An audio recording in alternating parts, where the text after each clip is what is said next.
Hi hello friends, welcome back to media talks. நான் உங்கள் Mounika. So நான் பேசும்போதே ஒரு எனர்ஜி இருக்கும். அதுக்கான ரீசன் நம்ம பிரவீன் பன்னர் சார் தான்.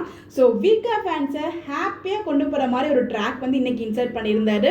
ஸோ 6:30க்கு இன்னைக்கு ஃபர்ஸ்ட் டைம் டெலகாஸ்ட் ஆனாலும் உள்ள எல்லா சீன்ஸுமே ரொம்ப நல்லா கொண்டு வந்திருந்தாங்க. எஸ்பெஷலாக விஜய் அண்ட் காவேரி சீன் வந்து அல்டிமேட் ஆஸ்முங்க. வேற லெவல். ஸோ நம்ம காவேரி வந்து இன்னொரு விஷயம் என்னன்னா, நம்ம எல்லாருக்கும் ஒரு ஹாப்பியான 2 ஹாப்பி அப்டேட். ஒன்று வந்து நம்ம விஜய் கொடுத்த அந்த ஜுவல்ஸை வந்து நிவின் ரிட்டர்ன் பண்ணிட்டாரு, எனக்கு வேண்டாம் அப்படின்னு சொல்லிட்டு. ஸோ நம்ம விஜய் வந்து ஆசைப்பட்டு வாங்கி கொடுத்த நகையிலெல்லாம் திருப்பி காவேரிக்கே வந்துடுச்சு. அதை சொன்னாங்க இல்லையா, ஸோ யாருக்கு எது கிடைக்கணும் இருக்கோ அதுதான் கிடைக்கும். அதே மாதிரி தான் நம்ம காவேரி வந்து நல்ல மனசு அதை கொண்டு போய் கொடுத்தாலும், பட் விஜய் அது எவ்வளோ ஆசைப்பட்டு வாங்கி கொடுத்தாரு. ஸோ அவங்களுக்கு அது அப்படியே கிடைச்சிருச்சு. நம்ம எல்லாருக்கும் அது ஒரு வருத்தம் இருந்துச்சு, ஏன் காவேரி கொடுத்தாங்க அப்படின்னு சொல்லிட்டு.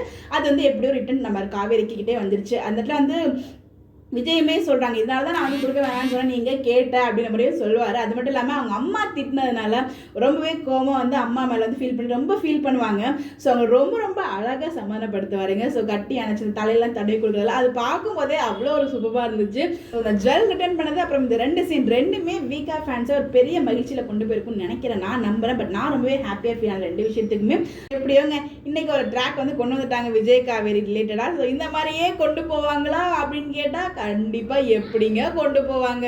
உள்ள ட்விஸ்ட் இல்லாமலா பர்த்டே ட்ராக்குக்கான ஷூட்டிங்லாம் இன்னும் போகல. கொடைக்கானல் அப்கமிங் ஷூட்டிங் வரப்போகுது. ஏன்னா இன்னும் 4 to 5 days தான் இங்கே இருக்க போகிறதா வந்து நிவின்மே சொல்கிறாரு. இந்த வீட்டில் இப்போ கொடைக்கானல் போகிறதா சொல்கிறாங்க. அதே மாதிரி பர்த்டே, அதாவது நம்ம காவேரி பர்த்டே கொடைக்கானல் தான் செலிப்ரேட் பண்ணுவாங்களோன்னு எனக்கு ஒரு தாட் இருக்கு. உங்களுக்கு என்ன தோணுன்னு கமெண்ட் பண்ணுங்கள்.